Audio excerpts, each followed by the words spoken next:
Hello, everyone. My name is Leah. I am a mother, I'm a wife, as well as an attorney.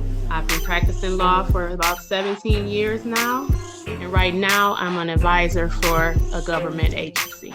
Born and raised in Detroit, West Side, I attended Cass Tech High School, Eastern Michigan University, and the University of Detroit Mercy School of Law. I love adventure. I love cruises, parasailing. I did some skydiving. I just really like to live an adventurous life. And my newest adventure right now is Raw Conversation, and I'm happy to be here. What's up, everybody? Kente Rosser, aka Ross the Boss, among many other things. I am first and foremost a father, a lifelong educator, been in the educational profession for 16, 17 years now. I love having a positive impact in my community. I love helping people. I love building. I love positive energy. Born and raised in the city of Detroit. Proud graduate of Cass Technical High School. I think that deserves a round of applause. Proud graduate of Wayne State University, undergrad and grad school. And again, I'm just happy to be here to do this podcast. Hey everybody, my name is Jay. Happy to be here to be able to connect with my community. I started out in education. Now I'm a mental health therapist. I also, do some work with nonprofits. I'm just out here, trying to be a blessing to others and also allow others to be a blessing to myself. So welcome to the Raw Conversation. Yo, what's up? It's Key Brooks. I'm a real estate broker, entrepreneur, sex symbol, ladies man, and all that good stuff. And I'm from the east side of Detroit, so I survived the streets. I'm a father of one daughter. She just turned 15. She's giving me a little hell right now. Y'all know how teenagers be, but I'm here to give y'all some raw conversation. I want to share my abstract thoughts with y'all, so just vibe with us and enjoy the moment. Welcome to Raw Conversation, a podcast for the smart, sexy, and grown. Now, here are your hosts. Just to get us started, we're going to go into a segment called Off the Top, where we talk about what's on the top of our head. All right, so off the top, I think I just want to talk on the importance of surrounding yourself with good and wise counsel. I'm coming off of a few days where I've spent a lot of time with friends that are close, so close that I would call them family, and nothing beats surrounding yourself with wise counsel, with good people, with good energy. That good energy blends with other good energy. Those two sets of good energies become synergy. And when you're synergizing, all good types of positive good things happen. So off the top, I think that's kind of where I want to land it for this week's episode. Surrounding yourself with good counsel, wise counsel, good friends, good people. Not yes men, not yes women, not people that's just going to tell you whatever you want to hear. They will give it to you straight, but the energy has to be good. So that's it for me for off the top. I'll jump in. I'll kind of piggyback off of Ross the Boss. I too have just come off a weekend of spending time with some wonderful friends, actually new friends to me. So I realized how much the pandemic had closed me off from everyone. So just being around people, laughing, vibing, and just getting just good vibes. It was a wonderful weekend, and it certainly uplifted me, and I'm looking forward to many more. Cool. Well, Leah, I am so happy that you're experiencing that. For me, I'm trying to plan a getaway. 2 weeks, nobody called my phone. Well, some people call my phone, but I don't want to be responsible for anything or anyone. During the more warm months, I normally chill. This summer, I think it's been more of a grind because we're not post-COVID, but we're now, things are more opened up. So it's been interesting, but I'm gonna take care of me. You gotta take care of yourself, self-care. So that's what I'm thinking about off the top. What about you, Key? Speaking of self-care, y'all know what I did this weekend? What? Absolutely nothing. I didn't do anything this weekend. I sat on the couch. I don't even think I showered. I think I missed the Saturday shower. And I was binge watching TV shows. This really good show I've been watching called Westworld. It's like 3 seasons already. It's on HBO Max. So I just binge watched that show. I didn't move my car. I did Uber Eats, which is hella expensive, but I spent my weekend on the couch and I enjoyed it because to kind of piggyback off what Kente said, when you're around good vibes and good people, all those vibes and the energy ain't good and it can be draining. So every time I get a chance to do absolutely nothing, I take advantage of it. And when I'm drinking this hot tea, it fogs my glasses up. So if y'all see that on camera right now, I'm almost done. So we'll be all right. Yeah. Alrighty. So Key, you like the only person I know that got HBO Max. Like that's top notch right there, man. I admire. I'm using my ex-girlfriend's account. Like Oh, all of okay. the accounts. Okay. We have it too. Oh wow, we with some I balls. have it too. Okay. Oh my goodness. So you're the only one who I'm doesn't the have only it. one without Yeah. HBO Max. And Jay, I think I heard you say a 2-week getaway. I don't know if I heard 2 weeks. Yes. Oh 2. my goodness. Wow, now Yeah. that's some self-care right there. That's almost on the verge of that's some maximum self-care right there. Gotta like that. So listen, I'm gonna segue us to our first segment, our first topic, but I kind of want to give our viewers and our listeners kind of a format of how we do things. So here at Raw Conversation, we have producers. And our producers gives us the topics that we're going to talk about with you all right now. We don't have any, we're getting these topics literally about a second or 2 or 3 before you all. So we don't have time to formulate our thoughts. We don't have time to process canned answers. We want everything to be raw and to be authentic. And that's one of the things that all of us loves about this show and about these segments that we bring to you all. We don't know what it's going to be. We don't have any pre-production notes or any way to pre-plan for this. So what we've just been given, what has just come to us in the chat, is we're talking about parenting. So this should be interesting. We're talking about parenting. I know this is a topic that is near and dear to a lot of individuals' hearts. So hopefully we can really dig deep, peel back a few layers, and come up with some content that's going to be very thought-provoking for everyone. So the prompt is, we're going to talk about parenting, but the first prompt is a phrase, a 2 to 3 word phrase that we would use to describe a good parent. So think about that for a second. A 2 to 3 word phrase that we would use to describe a good parent. See, this is where having these prompts in advance would be handy because I can't think of anything right now. But I got it. I'm gonna come up with something. You got us, Keith? You got something? I got it. All right. A 3-word phrase. Yeah. A debit card. Yeah. There you go.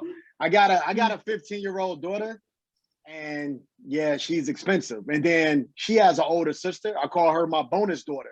She's 24. So them collectively, you know, they putting a hurting on my bank account. And then I got a niece, a 12-year-old niece. So those 3 alone, yeah, they're expensive. But I love it. I love the fact that they can hit me up and just call me and, you know, ask for whatever, and I'm able to do it effortlessly. So I know that's their way of showing love, and me being able to do that is my way of exuding that love to them. So yeah, a debit card. A debit card. So Key was able to keep the 3 words. I know a lot of times we get these prompts that say 2 to 3 words and we get 2 to 3 sentences. So so the bar is raised kind of high. So I don't know, Jay, I don't know if you're going next or Leah. I'm going last. I still got to formulate my thoughts, but who else want to jump in there? And I'm counting words. So you know I'm counting words. So what we got? So I don't have a catchy phrase, but what comes to mind is fun, loving, wise. Okay. Fun, loving, wise. Yeah. All right, I could get with that. That's pretty self-explanatory. Any part of that you want to break down for us and kind of further explain, or it is what it is, and the proof is in the pudding? So I'm not a mother. Hope to be in the future. However, I worked with kids almost more than a decade. So I've worked with like hundreds of 3rd graders and hundreds of 8th graders, you know. So like hundreds of parents, and I've been able to kind of see like what works, what doesn't work from my perspective, and let it, you know, the fun, loving, and wise. You kind of mix that all together, nice little blend, nice little mocktail. I think that works. You gotta have all 3. Gotta have all 3. All right, that's the caveat. Gotta have all 3. Okay. Yeah. I got you. Lee, if you don't mind going next while I still formulate my thoughts, but it's gonna be good. Whatever I come up with, it's gonna be good. Trust me. Go ahead. I got you. Thank you. I would say always listening. I too have bonus children. I have two. Well, I have an 8. Ooh, I'm sorry. He's almost 8. A 7-year-old boy, and then I have 2 step boys, 19 and 15. So the 3 of them are totally different. I mean, none of them are the same. So you kind of got to always listen to what's going on. Now it's easy to listen to the 7-year-old because he makes sure you're listening. He'll ask me questions, and if you think you're gonna say and then no, ma, that's not it. What do you mean? And it's like he forces you to listen, and it's like, oh. But the older ones, it's like you have to, at a certain age, they kind of slow down talking to you, so you got to kind of follow the cues and see what's going on with them. So I know my husband told me, because he was a father before we were married, that parenting is like turning on a light switch that you can never turn off. And I totally agree with that. It never shuts off. So you're always listening. All right. So all of those are tough to match, and all of you stuck to the 2 to 3 word phrase. So I kind of have to at this point. So I was going to be the one with a 2 or 3 sentence answer. I was going to have a whole soliloquy, but I'm gonna keep it brief and concise. I'll say unconditional love, or love unconditionally. Any variation of those 2 words. I have a 9-year-old son. My son has a sister, of whom I still call my stepdaughter, from when we were all one family. She is 17 years old. And so my 9-year-old son and his 17-year-old sister are quite the duo. And I, as a father, I don't think there's a greater blessing that could be bestowed upon me with those children. And my son, obviously, who I have an unwavering commitment to and love for, he's similar to your son, Leah, and with the questions and the follow-up and the drill down to 2 or 3 layers deep with the follow-up question to the follow-up question. And, you know, one thing I really love about our bond and our relationship is his level of openness and honesty with me. He'll bring certain things to me that he could otherwise let fly, and I will be none the wiser, even if it could potentially mean consequences for him. You know, I'll give you just one very quick, brief example with the video games and the chats that they have in video games. Well, if you say something too out of the way to anyone else playing the game, the video game will ban you. So I'm speaking about Roblox, I'm speaking about Fortnite, etc. And I don't really, and this is not a good thing. So those of you who are listening and watching, do a better job than what I've done. I don't closely monitor his Roblox activity. So he was suspended from the game for something that he said, and I would not have known. He would have just could have been playing any other game, and I would have thought he was still playing Roblox or whatever. But he came to me and he told me, and it really allowed me to have a teachable moment with him as to why you can't say this or you can't say that, why what he said and what he did was wrong. And one of the things I do like is his mother and I, although we're not still together, we do a very good job of co-parenting. So it also provided me an opportunity to share with her what he did so that we can both kind of explain our perspectives on what had occurred. So love unconditionally, or unconditional love, would be a 2 to 3 word phrase that I would say describes a good parent. Good stuff. So that kind of takes us to our second prompt. And I think that first prompt was just a warm up, because if my glasses are helping me see the screen correctly, we're really about to dig deep. Because prompt number 2, it says the sex talk. And so I'll try to explain from my perspective what I think the sex talk means, but by all means, if someone else wants to tackle this one, you know, one parent sends the other parent into the room with the kid to have the sex talk. That's kind of what we're doing here. If anyone has a way to kind of explain the sex talk, because the way I see it is having a talk or chat with your child, your son or your daughter about sex, about the importance of it, the purpose of it, what is abstinence, what is sex. Sometimes I guess this talk could be uncomfortable. And I think as we dig a little deeper, we'll kind of get into some of the dynamics of the talk. Is it a father and son talk? Is it a mother and daughter talk? Is it a father and daughter talk? Is it a mother and son talk? Should it be the same sex or the opposite sex? I think that those are some of the nuances that go along with the sex talk, but I don't know, the best way I can kind of explain it is having a conversation or a chat with your child, son or daughter, about sex, about the intimacy involved in it, the responsibility involved in it, which is a huge responsibility, the dangers involved in it with it. So what do you all, how would you all characterize the sex talk with the child? When I sat my daughter down when she became a young woman, I just told her, "Ugh, boys are dirty. Don't touch them. Stay away." Like, and kept it like that. Like, yo, don't make me a grandfather. You know what I mean? But no, keeping it 100, I actually just sat her down, talked to her about what it is that boys want. You know, like they gonna be nice to you. They gonna buy you candy, flowers, and cards and all that good stuff, because ultimately that's the goal for most, you know, adolescent boys. So I just kind of told her, you know, what you got is precious, and you're precious, and you got to hold on to your innocence for as long as you can. And again, boys are nasty, disgusting, yuck, phooey. Yeah. No, I agree with everything Kente said in terms of what the parent. I think you covered all the bases, the responsibilities, the what is sex, you know. I don't know if the sex talk talks about actual performance. I haven't heard that yet. I don't think. I don't know if I'm willing to go that far. But yeah, just kind of an overview. I mean, I think whenever that time comes, they'll figure those particulars out. But just basically an overview of everything and what it's for, and you know, I would say the preciousness of it. It's not anything to take lightly. Yeah. One of the things though that I feel like the sex talk is different between how it's presented to boys and how it's presented to girls. Like you know, I think society would have us champion our young men, like, hey, you out there, here goes some condoms for you, strap it up, wrap it up, you know what I mean? But for girls, is what I said. Hey, don't do it. You know what I mean? Because I don't know, but I always feel like it's the difference on the way. Like Kente, you got a son, so how would you talk to him about it? Would it be a little more? Yeah.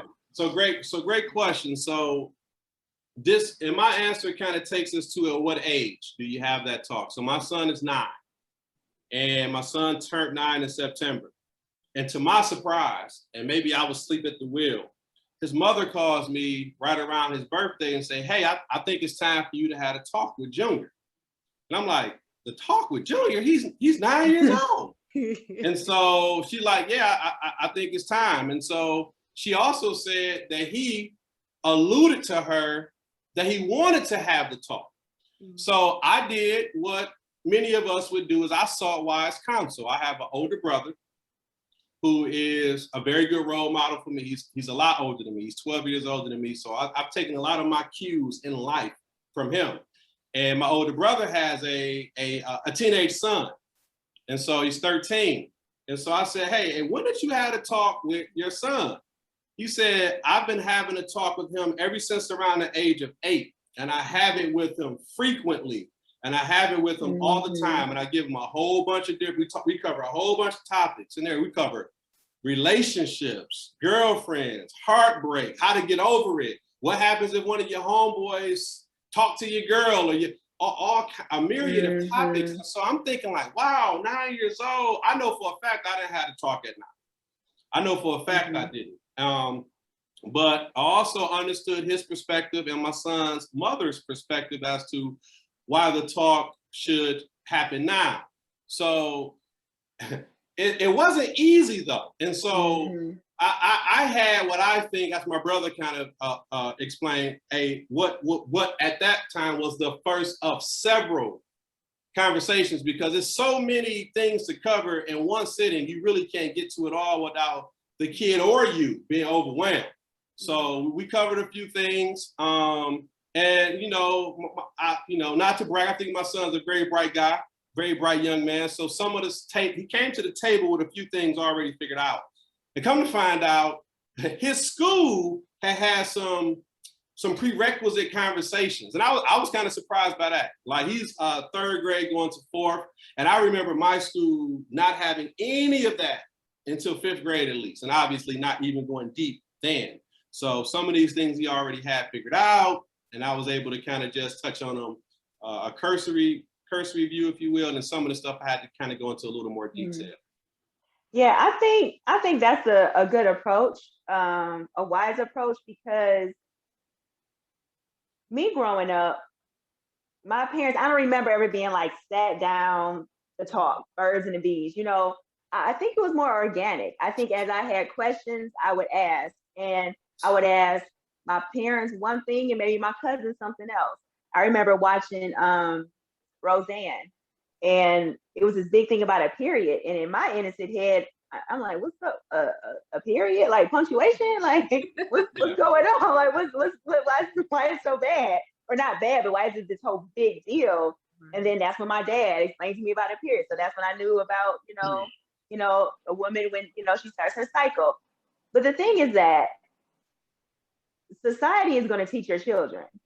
It's going to teach our children regardless. So like, who do you want to explain to them something that's so important? Something that, you can help them to understand. It should be based on their values and based on, like a mutual respect for somebody. And you just tie it into a lot of different things, because right now on the radio, I mean, you have WAP, women's empowerment, whatever you want to say. But when somebody asks, well, what does WAP mean? And they can just Google it. Okay, well, what does it mean to have a wet?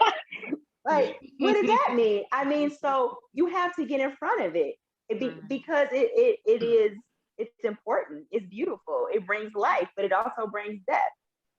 So it's like, it's an important conversation, and we folks can't shy away from it because it's out there. I know for me personally, experience was my best teacher. It was just kind of like, hey, let me figure it out as I go. And then, hopefully I don't make any grand mistakes and just kind of go for what I know. But I feel like that's kind of, like you said, society a little bit. It's peer pressure. And I was one of the guys where it wasn't cool to be a virgin when he was a teenager, right? So when people would be like, nah, you're not getting none, you're not getting none. And I'd be like, nah, I ain't getting none. But I would say it sarcastically, but I really wasn't getting none. So my first time was a one night stand. And it was one of those things where like I'm older and I'm kind of like, damn, I don't have that magic moment where I'm like, yo, this was my high school sweetheart or whatever. It was my homeboys around me. They were a little older. They kind of pressured me into it. It went down. And because I've always been cocky, I kind of just went in with this attitude like, I'm gonna show you, girl. And it's kind of hard to show somebody when you ain't never been shown, but yeah. Like what they say in the movies, right? What the song say to do? In terms of age, I don't know if it's a hard fast rule. I think, like I said earlier, you always got to listen. I think you kind of got to listen to where they're at, because some mature quicker than others. Like I know, for one, I'm glad I have boys, because I'm like, go talk to your daddy.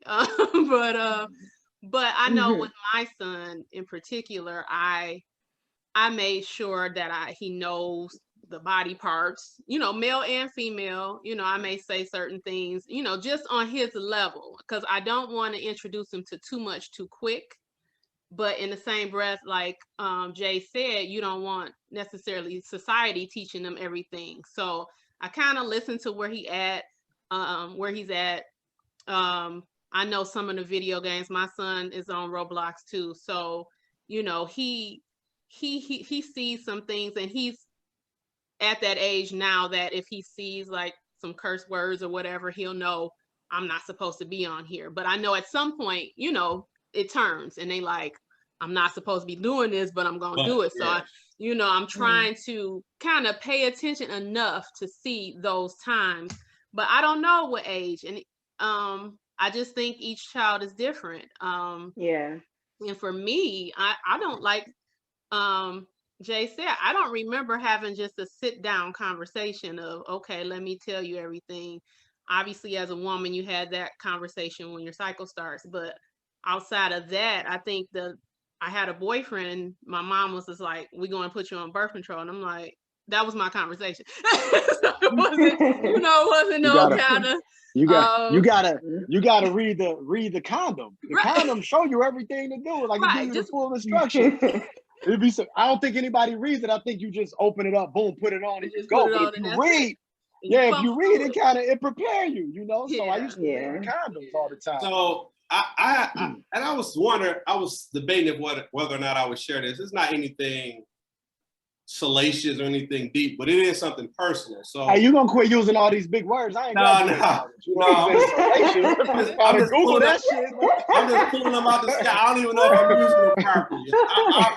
Our producers will let me know in the chat if I'm using these terms properly. I'm just trying to throw some stuff out there to match the glasses. But no. So look. So the talk for me. So I have a kind of a different type of background in terms of how I was raised. I was raised by my sister from the age of 12 on up. My mother passed away. So similar to my brother being 12 years older than me, my sister is 14 years older than me.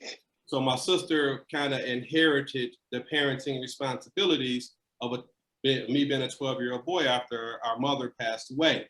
So I can remember being about 15 years old. At this time, I am inexperienced. I'll use that term. And so we are at Target.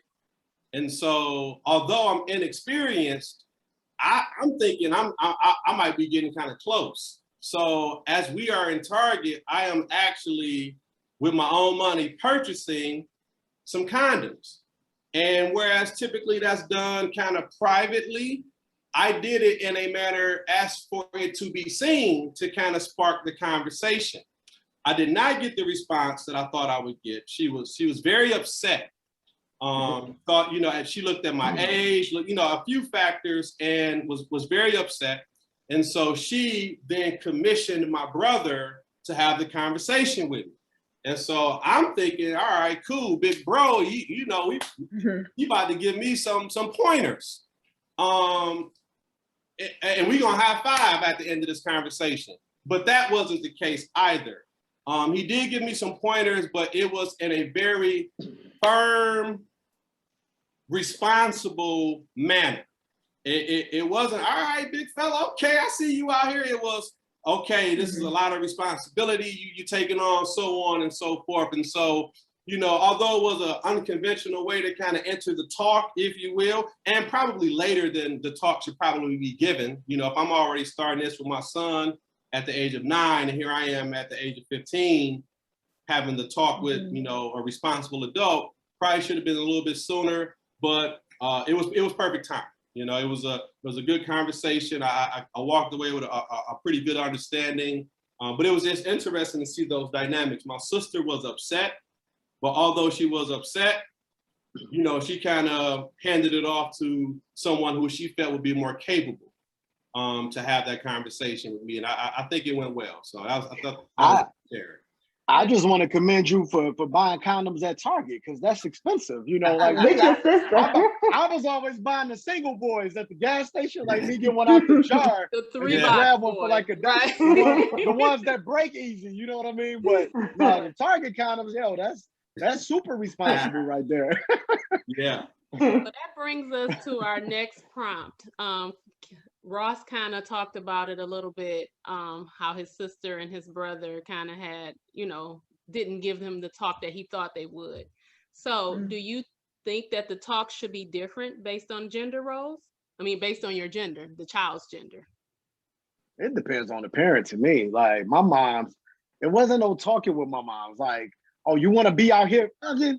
Get your ass, get your hotel room. And I'm 14, 15, like I can't get a hotel room. Well, then so you don't need to be doing it. No. it was going down.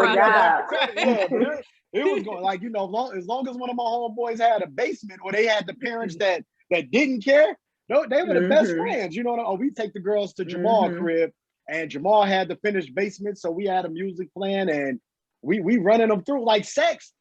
And it's kind of messed up, because I feel like it kind of ruined me today, because at the time it's like, yo, how many can you get as a guy? And in my neighborhood, it's like, oh shit, you a pimp. You got all the girls, you running them in and out. But when you get older, I don't know what to look for. That's why I'm out here in shitty relationships and using Netflix apps from my exes and shit. You know what I mean? Because I don't know what to look for, and I'm damaged, but it's all good. I think it shouldn't. I don't think it should be different. I think it should be. I think that's one of the issues. Is like you're saying one thing to the girls, one thing to the boys, but it's the girls and the boys that are coming together. So there's like it's just mixed signals. And I think it should, in any and everything, they should be empowered about their body and what they choose to do. And I think sometimes, so being in education, like sometimes parents will not want their children to be in sex ed because they don't want to promote them. It's not promoting abstinence or, being sexually active. It's educating them on what sex is and what it's not. But I think if we want to have healthy relationships, we just need to be real and have like real conversation and not tiptoe around stuff that's just in your face. I mean, it's like, so where else to get information from the people that love you, the ones that have the unconditional love, the ones, that, I just think like, come on now, do better. I don't think necessarily it should be different, but I think it's hard for it to not be different. Because one thing I know a conversation I'm going to have with my son is, and I don't know how to say this without being on the edge of being vulgar, but if he ever finds it's raw conversation. Right, go there for you it. go. There you go. But if he ever finds himself in a situation where, I'm going to teach to him that I think sex should be intimate. Right. A man and a woman, or a man and a woman, or a young person, whatever the case may be. But some of us are familiar with situations, particularly back in the high school days, where it might be a gathering or a party, and the numbers may be offbeat, if you will, to where there may be, Ross, if you just don't say it, like I don't think I should get it into this train of thought. The numbers what? We talking about more guys and one girl? What we talking about? More guys. Yeah.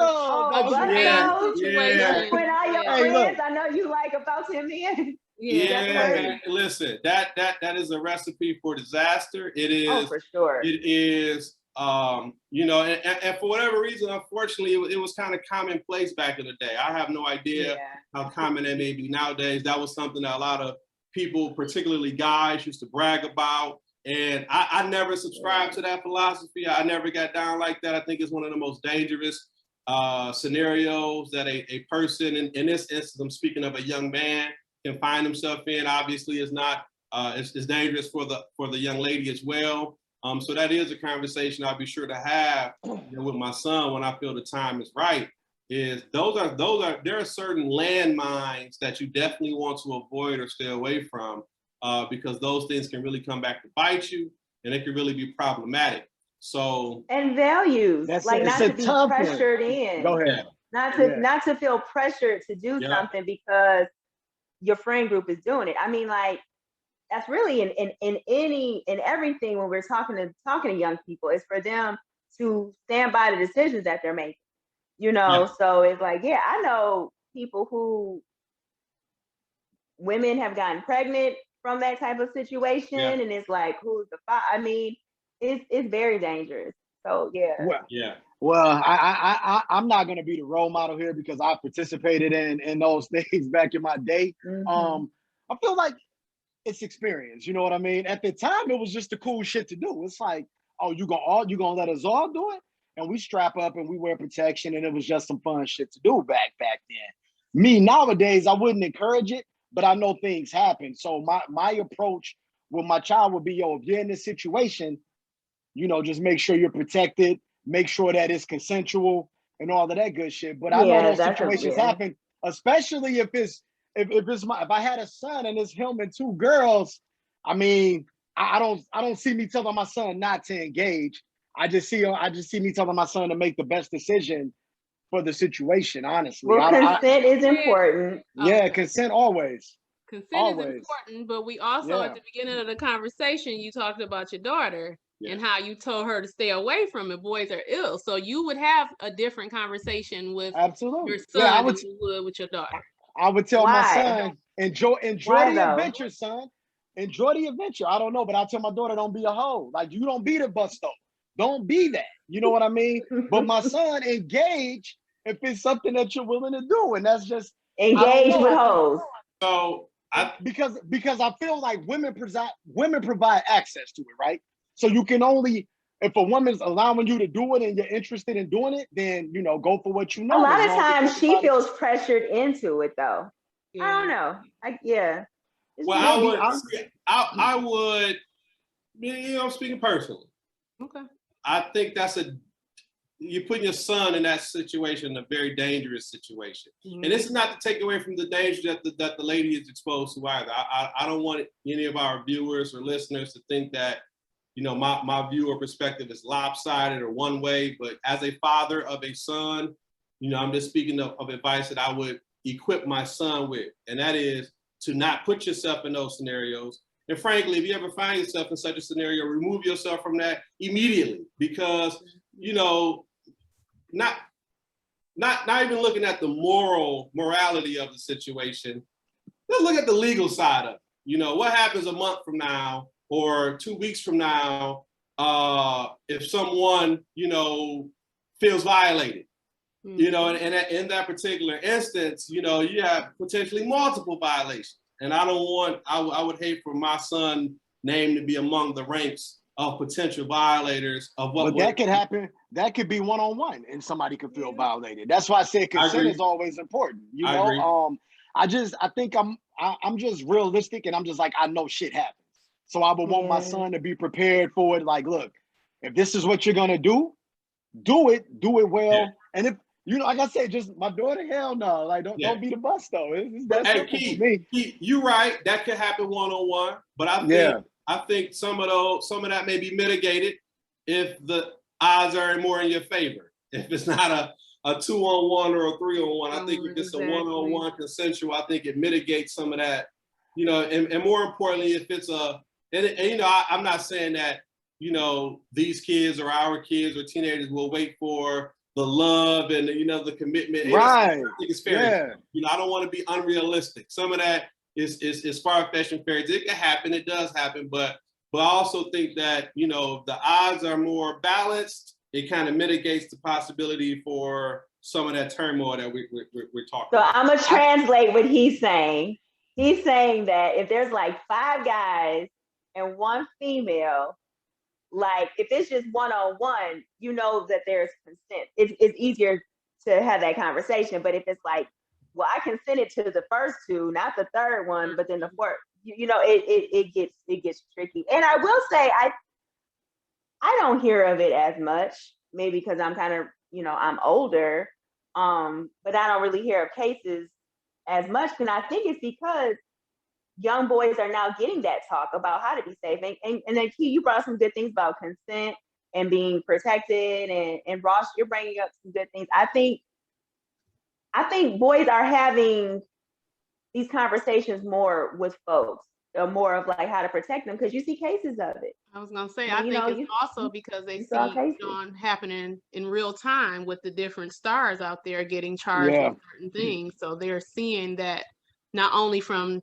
home, you know, the conversation at home, but they're seeing it play real time. So yeah, for sure. Who do you all think gives the talk better, moms or dads? Dads. Maybe. I don't know. I think from the man is going to come across a little more stern, especially a man talking to his daughter. It's going to be a little more stern. I think, period, a little more direct. I think women, when they talk about it, when the moms talk about it, it's a little more fairy tale-ish to me.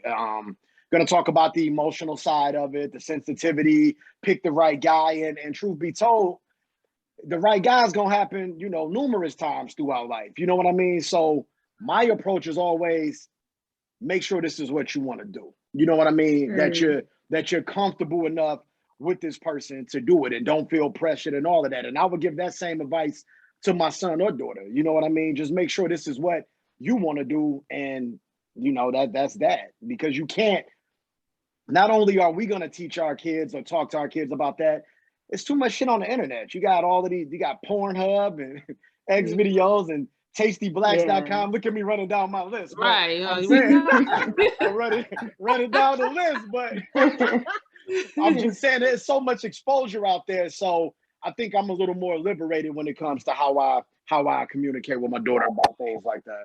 Yeah, I think it's probably on a case by case basis. I think sometimes mom can give it better. I look at me and my husband. My husband came from a very conservative family. So you know, there's certain things that I experienced, and I'm not even talking about sex wise, that, you know, my family was very forthcoming with information. And, you know, so I knew a lot. So I think I will say more than my husband will. So I think it just really depends on that parent and their background. Because you kind of tend to go with what you were taught or how things were taught to you. And so if you were one of those people who got a really good talk when you were younger, then I think you would probably be the one that's going to give your child a good talk and, you know, informative. But if information was kind of withheld from you, I think you're kind of that mindset, I'm protecting them and I don't want them to know too much. I think Jay said, you know, I think if I'm telling them too much, it's going to encourage them to go out there and do it. So I think it could go either way. Yeah, I think that men often have a tendency to be more blunt, and sometimes that's needed in a situation where females, we have a tendency sometimes to, not in all cases, but kind of not be as sugar-coated. Yeah, you know, like you sugarcoat it. So it's like sometimes it's like you just need that blunt, that whatever. But I think it's a case by case. Yeah, it is case by case. I don't know. I can't really child answer by that. child too. Just really kind of depends on the child. What they can handle, for sure. For sure. Yeah. Man, this is all good stuff. I mean, some of my takeaways from what we're discussing, you know, this talk may have to occur multiple times. I do think that's I'm sorry, I don't want to cut you off, but before you get there, we got one more prompt that came up. Okay. Oh, not done. Okay. Yeah, we're not done, guys. There's more. There's more. There's more. This is what I mean. The producers just keep feeding us stuff and feeding us stuff. We're gonna be on here for 2-3 hours. I'm with it though. Yeah. What's the next prompt, Leah? The next one is the most valuable lesson that you learned from your parents. About sex? Regards to your, I guess in regards to our sex. Shit, I never want to even know my parents have sex. I don't want to know about shit. I don't know. Okay, so mine it's not a valuable lesson, but it's kind of funny. So my first time seeing a penis was watching Schindler's List, and it was when those that were being, you know, they were being transported and it was degrading or taking their clothes off, but it was me seeing like a naked person. And I remember my mom leaning over to me and saying, it normally doesn't look like that. And so and in my head, I'm just like, well, what does it normally look like? You know, because I guess, and this is serious, like in that scene, you know, they have been, you know, not well nourished, you know, they've been deep down, and, you know, I don't know, but it was just, so that just, I don't know, most valuable thing my mom taught me or my dad taught me about sex. I can't think. That just first came to mind, was just the first time I saw a little wee wee, and I was like, the heck? I remember like my dad, he like kung fu movies, so we was watching Enter the Dragon, and it's the scene where the little Chinese lady get the stripping or whatever, and I used to have to cover my eyes when I was little, but he told me, say, son, if you're gonna look, you better look again and again. So I remember that scene, and that was just one of the things it taught me the lesson, and that was be observant, pay attention, you know what I mean? So, because the little Chinese lady, she was bad. I'm like, okay, I fuck with Enter the Dragon. So, but yeah, that's it, be observant. So one of the most valuable lessons I learned was from my older brother. And when I was 16, and it sounds strange for a 16-year-old. When I was 16, I went through a rough breakup. I did too. It's yeah, a rough breakup. And so in my young, immature mind, my thought immediately translated to what can I do to get her back? Not get her back, but get her back, like make her jealous. Make her mad, yeah. Exactly. Mhm. And one of the best pieces of advice my brother ever gave me is, if you try to get her back, you will inevitably embarrass yourself and it will backfire. Don't ever worry about that. Work on yourself, develop yourself, get better, and move on. And ultimately, if there is a get back, that will be the get back when she sees the finished product of you or the developed product of you. And so again, you know, at 16 years old, my mind went to, oh man, I gotta get my lick back. You know what I'm saying? And he was just broke it down to me Still my mentality. Yeah. very clearly, he broke it down to me. No, man, work on yourself, develop you. When she sees you a year or two from now, that will be the quote unquote revenge you need. Yeah. I think we all needed a Ross's brother in our life when we were younger. Right. You know? Right. Most valuable lesson. Oh my God. Well, for one, I have a funny thing. I remember when I was young, just kind of going back to the sex talk stuff. I remember hearing Prince's Lady Cab Driver, and the part where she's moaning and everything, and I'm like, well, I asked my mom, well, what's going on with her? And she was like, oh, honey, she just rolled her hand in the window. She's just no. So anyway. But so that's where we were. But later on in life, I think one of the most valuable things she told me about, it wasn't necessarily sex, but I guess it can be sex, but she was always saying, don't be with someone that doesn't probably care more about you than you care about them. That's not to say that you don't care about them, but just in a man and a woman situation, women give hard. So you want to be with somebody who cares about you more, because they're willing to give you more. I'm not talking about material wise, but just their heart and their time and all that stuff. So I would say that was probably one of the most valuable things that I learned from her. Yeah, that's good advice too. I think we've all had some good advice and some good lessons throughout our years, our upbringing. We have a lot to offer these young people today in the way of advice. So it's a few things we do here on Raw Conversation. And one of our last segments is Before We Go. But before we go, if you're watching this, whatever the platform is, we love feedback, like, subscribe, comment. The more interactions we get, the more content we have to reflect on. It helps us sharpen the saw, if you will. So let us know, holler at us, give us some feedback, like, comment, subscribe. We love doing this. We love bringing you rich, thought-provoking content, but we need you. We need your energy, like we talked about earlier. So our last segment is Before We Go, and that's where we just kind of give you all, the listeners, the viewers, our wrap-up. Here's another one of those big words, just came to me, our synopsis. All right. Yeah, okay. Tell me if I'm using this correctly. Let me get the damn encyclopedia. Tell me if I'm using it correctly. We give you our synopsis of what we took away from today's show. Who want to kick us off? My takeaway is that then and now, media society is going to play a vital role, but it's important for all of us that are working with young people to decide if it's going to play a bigger role than us. Like just on this conversation, we're talking about the different things that, opened up our eyes and made us ask questions. And also, how y'all talked about just having that authentic, real conversation with people and keeping it real.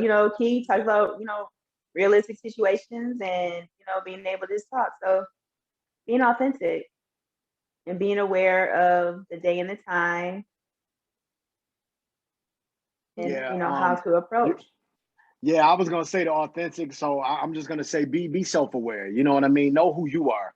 to your core, and then exude that in every possible situation. That way, when you're self-aware, you can't get swindled into doing something that you're not comfortable doing. You can't get gamed because you're aware of who you are. There's no peer pressure that can move you. So that's my giveaway for the takeaway, is to always be self-aware. Yo, and that shit was a good little answer, you know. Yeah, that was a good. It was. I'd say my takeaway would be just, again, listen. I mean, you don't want society to teach your kids, like Jay said, and even the realistic things that Key and as well as Ross put in the conversation about, you want his brother talking to him about certain things, and Key talking to his daughter about certain things, and just being realistic. Because I mean, the young people now, I mean, I know every generation they say that this generation is more advanced than the last generation, but these kids know so much. So much. So we got to be real with them about everything, because if we don't, they'll learn it from someone who may not have their best interests at heart. So be real with them, listen to them, be on a case-by-case basis. One kid may need to talk at 7. Another one may not need it until 11. You just kind of got to pay attention. And as we know, parenting doesn't come with a handbook. Only thing we can do is the best we can with the cards we were given. So yeah, I would say that that's my takeaway. Yeah. My takeaway, I know I came out of this with a perspective on how to have the next round of the talk with my son. And there's a lot of good conversation we had that kind of stimulated some thoughts for me to have with my son. And so one of the things I kind of want to share with him is that there is no quota, that has to be met. There is no race against time. And I think as a young man, those were two things that a lot of young men, that are myths that we follow. That there's a race against time. I have to do this by a certain age, or I have to have this, or there's a certain number I have to meet. And none of those are really necessary. And so that's kind of, I don't think he's ready for that part yet, but building up to that so that he doesn't have any misunderstandings when he enters that field of play, if you will. So that would be kind of my wrap up, before we go. Yeah. Cool.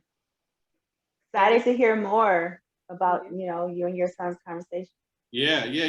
So what we want to do is find a way to keep this conversation going. You can follow us at The Raw Convo on all platforms. Like I said, if you're watching this, depending on the platform, like, subscribe, comment, give us feedback, let us know what you think. We want to, keep these conversations going, thought-provoking and enriching. We hope you enjoyed it. We certainly enjoyed ourselves on this conversation platform. So we hope that you all did as well. Check us out when we tune in again. All right. See you next time. See you later. Bye-bye.